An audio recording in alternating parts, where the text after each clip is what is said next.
Education है, शिक्षा है, तालीम है, इसमें एक टाइम लिमिट है। बात क्यों नहीं समझते हैं आप? पूरे बिहार के लोग प्रदर्शन कर रहे हैं, मजाक समझते हैं आप। हम लोग शिक्षित आदमी हैं, पीएचडी कर चुके हैं और रगड़ करके पढ़े हैं। भाई क्या हो रहा है बिहार में, किसी के समझ में ये बात आ नहीं रही है। यही बिहार है, इसी बिहार में, और यही बिहार है जहां पे उर्दू बंगला टीईटी का रिजल्ट 60% पे आउट होता है। ताज्जुब की बात है। शिक्षा में भी भेदभाव। सरकार आप बोलते हैं गरीबों, फकीरों, यतीमों, लाचारों, मजबूरों, मुफलिसों, नातावाओं, कमजोरों, पिछड़ों, अति पिछड़ों की सरकार है। आप बोलते हैं बाइकआउट करो। ये 4 दलालों के सहारे, SC ST का 4 दलाल, कुछ 4 दलाल, मुसलमान का 4 को दलाल। बिहार में बेरोजगार युवाओं की संख्या लगातार बढ़ते हुए नजर आ रही है। नीतीश कुमार हो या फिर तेजस्वी यादव हो, लगातार यह दावा करते हुए दिखते हैं कि हम युवाओं को रोजगार दे रहे हैं। लगातार बहाली हो रही है बिहार में, लेकिन सबसे बड़ा यह सवाल है कि बहाली हो रही है तो आखिर कब हो रही है, कहाँ हो रही है और कैसे हो रही है। हमारे साथ बात करने के लिए उर्दू टीईटी के अभ्यर्थी और प्रदेश अध्यक्ष कहे जाने वाले हसन रजा हैं, जुड़ेंगे, बात करेंगे। हसन रजा जी, पहले तो हमारे चैनल में आपका स्वागत है।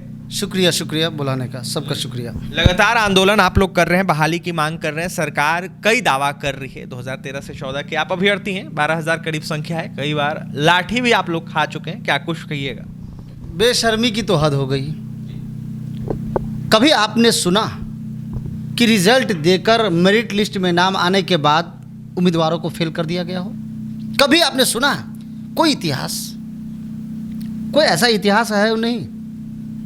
हम लोग शिक्षित आदमी हैं, पीएचडी कर चुके हैं और रगड़ करके पढ़े हैं। भाई क्या हो रहा है बिहार में, किसी के समझ में ये बात आ नहीं रही है।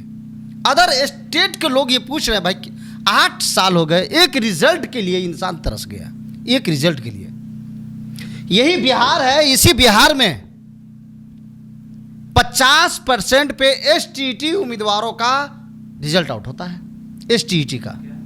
और यही बिहार है जहां पे उर्दू बंगला टीईटी का रिजल्ट 60% पे आउट होता है। ताज्जुब की बात है। शिक्षा में भी भेदभाव। अब आदमी 8 साल से मुख्यमंत्री नीतीश कुमार जी के आश्वासन पे जी रहे हैं। आश्वासन एक बार नहीं, दर्जनों बार। शिक्षा मंत्री दर्जनों बार आश्वासन। और अभी 20 से 25 दिन पहले उप मुख्यमंत्री तेजस्वी प्रसाद यादव से हम लोगों ने मुलाकात और बातचीत किया। फिर वही आश्वासन। आश्वासन में कह रहे थे? आश्वासन में सिर्फ यही बात कि हाँ आप लोगों के मसले को हम देख रहे हैं, हम कर रहे हैं, इंसाफ मिलेगा, रिजल्ट जारी होगा। तो सवाल सबसे बड़ा ये पैदा होता है कि आखिर 8 सालों से इंसान सिर्फ आश्वासन पे जीता रहे। क्या ये कोई पॉलिटिकल मैटर है? राजनीतिक सियासी मसला है? ये सिलेंडर का मसला तो है नहीं कि भाई इस महीने में नीचे गिर गया, उस महीने में ऊपर हो गया। ये सियासत तो पूरे हमेशा चलती रहेगी, लेकिन ये एजुकेशन है, शिक्षा है, तालीम है, इसमें एक टाइम लिमिट है, सीमा लिमिट है। बात क्यों नहीं समझते हैं आप? पूरे बिहार के लोग प्रदर्शन कर रहे हैं, मजाक समझते हैं आप। आपकी ये नौबत आ गई कि आप घरे घरे आप पहुंच रहे हैं। आप क्यों, कैसी ये नौबत आपके पास में आ गया, बताइए आप। अल्पसंख्यक समाज के साथ में जितना दुर्व्यवहार आपने किया है ना, मुसलमान अल्पसंख्यक समाज कैसा है पता है? वो डायरेक्ट बीजेपी वाले बोलते हैं मुसलमानों का वोट नहीं चाहिए, उसे हमको कोई लगाव नहीं।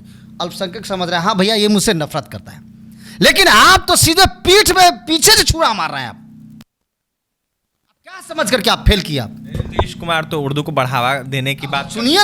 8 साल से ना कि 8 दिन से है, कौन ऐसी रैली, कौन ऐसा धरना जिसमें लाठीचार्ज नहीं हुई हो? कब मुख्यमंत्री जो है ना आश्वासन नहीं दिए हो? अरे ये कैसा इंसाफ है यार, मुझे बात समझ में नहीं आ रही है। 50% STET, 60% उर्दू टीईटी। भारत का इतिहास, भारत का शिक्षा, भारत की तालीम, भारत का एक एक शहर और गांव आपसे सवाल पूछेगा कि ये आपने भेदभाव कहां से किया? आपकी सरकार अल्पसंख्यकों की सरकार। आप बोलते हैं गरीबों, फकीरों, यतीमों, लाचारों, मजबूरों, मुफलिसों, नातावाओं, कमजोरों, पिछड़ों, अति पिछड़ों की सरकार है। आप बोलते हैं यही सरकार है कि रिजल्ट दे करके फेल कर दो, बेटी पढ़ाओ, बेटी बचाओ, बेटियों को आपने फेल किया। कैसी सरकार है आप बताइए? कैसा एजुकेशन आप चाहते हैं बताइए? कोई पूरा इंसानी। आप मीडिया में, तो इसका मतलब ये नहीं कि आपके मुंह पे ऊपर ताला है, इसका मतलब ये नहीं होता है। इंसाफ की आवाज कोई भी उठा सकता है, जुल्म की आवाज कोई भी उठा सकता है। हद हो गई यार। क्या इंसान करे, क्या करे आप बताइए? आत्मदाह कर ले, आत्महत्या कर ले, किसी को मार दे, किसी को पीट दे, तलवार चला दे। और जब उग्र आंदोलन हो तो कहिएगा क्या? अरे ये सब जो है ना गलत आदमी है, यही बोलिएगा। हसन जी, हमेशा देखा जाए तो नीतीश कुमार अल्पसंख्यकों की बात करते हैं, लगातार कहते हैं कि रोजगार देंगे, युवाओं को रोजगार देंगे, उर्दू को बढ़ावा देने की भी बातें करते। कुछ दिन पहले भी एक कार्यक्रम था जिसमें उन्होंने कहा था, लेकिन आखिरकार आप लोगों के साथ ऐसा नीतीश कुमार क्यों कर रहे हैं? क्या लगता है? आप खुद से ये सोचिए ना, कौन ऐसा कार्यक्रम है जिसमें ये मुसलमान और उर्दू का नाम नहीं लेते हैं? लेकिन किसी मीडिया वाले ने ये पूछा कि भाई 8 सालों से एक रिजल्ट, नौकरी छोड़िए आप, एक रिजल्ट के लिए लोग तरस गया। कभी ओपिनियन के नाम पे, ओपिनियन हमारे पक्ष में आ गया, ओपिनियन हमारे पक्ष में, लीगल ओपिनियन पक्ष में आया। डायरेक्टर का लेटर निकला कि 5% इनका रिलैक्सेशन करके रिजल्ट निकाला जाए। फिर ये मेरे साथ में क्यों ऐसा हो रहा है? ये मेरी आवाज नहीं, पूरे बिहार के आत्मा की आवाज है, दिल की आवाज है। एक एक जनता आपसे पूछ रहा है। इतना घिनौना काम कि बीते 50 सालों में ये नौजवान आपसे सवाल पूछेंगे। शिक्षा के साथ ऐसी तो उम्मीद नहीं थी आपसे। आप नीतीश कुमार उस इंसान का नाम नहीं है जो इतना घिनौना, इतना घटिया काम करे।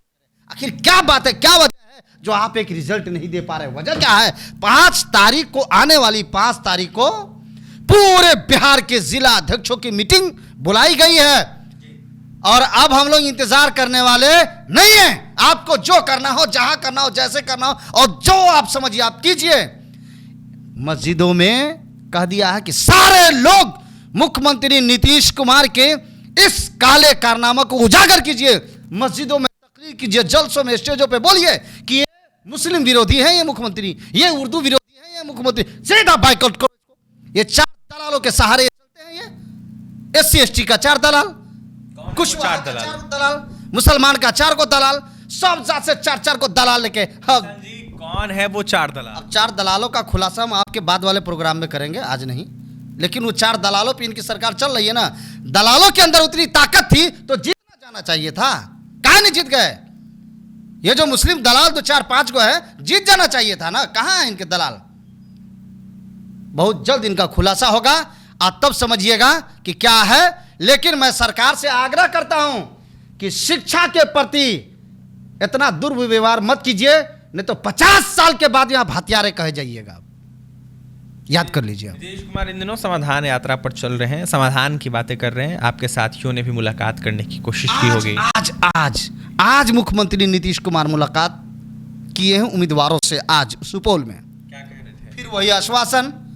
अरे यार, उनको ये समय पता नहीं उनके पास एजुकेशन है या नहीं। अब एक सवाल उठने लगा कि भाई एक उम्र सीमा होती है, नौकरी की हो या किसी भी चीज की एक उम्र सीमा होती है। ये आप क्या कर रहे हैं? आप क्या कर रहे हैं? आपका कौन ऐसा मंत्री जिसके पास उम्मीदवार नहीं गए? आपके कौन ऐसे विधायक है जिसके पास उम्मीदवार नहीं गए?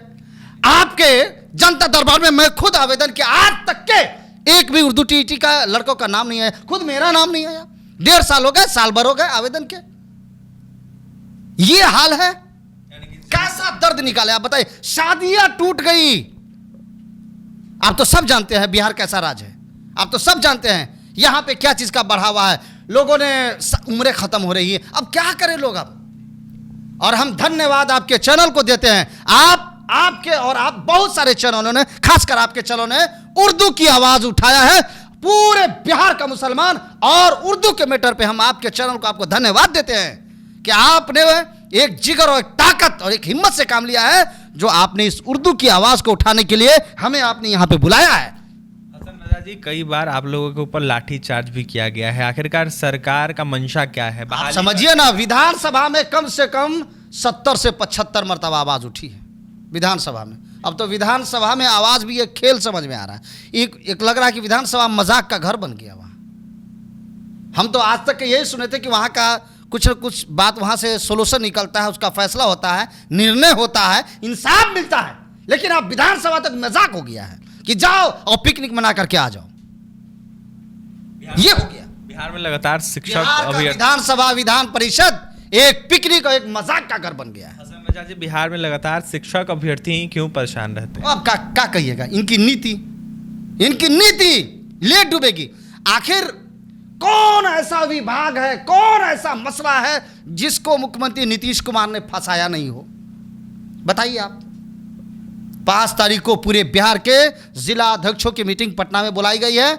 उसमें आर या पार का फैसला लिया जाएगा और सीधा इस उर्दू विरोधी सरकार और मुस्लिम विरोधी सरकार के खिलाफ एक एक गांव में, ये मसला एक गांव, एक शहर, एक कस्बा का नहीं है, हर ब्लॉक, हर पंचायत का ये मसला है।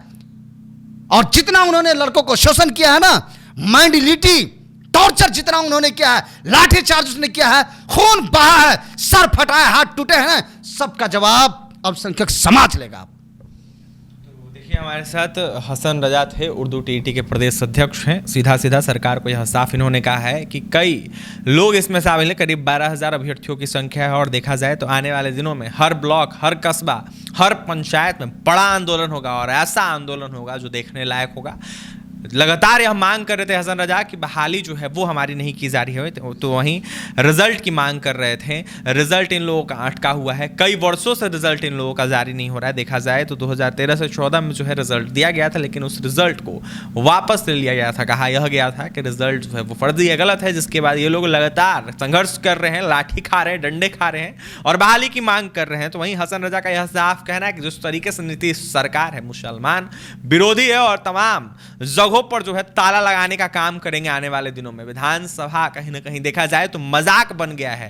क्या कुछ कहते हसन रजा, उर्दू टीईटी के प्रदेश अध्यक्ष, आपने सुना है। और भी तमाम खबरों के लिए NBC 24 के साथ बने रहें। इस वीडियो को ज्यादा से ज्यादा शेयर करें, हमारे चैनल को सब्सक्राइब करें। देखने वाली बात यह होगी कि कब तक उर्दू टीईटी के अभ्यर्थियों की बहाली होती है। बहुत बहुत धन्यवाद सभी दर्शकों का।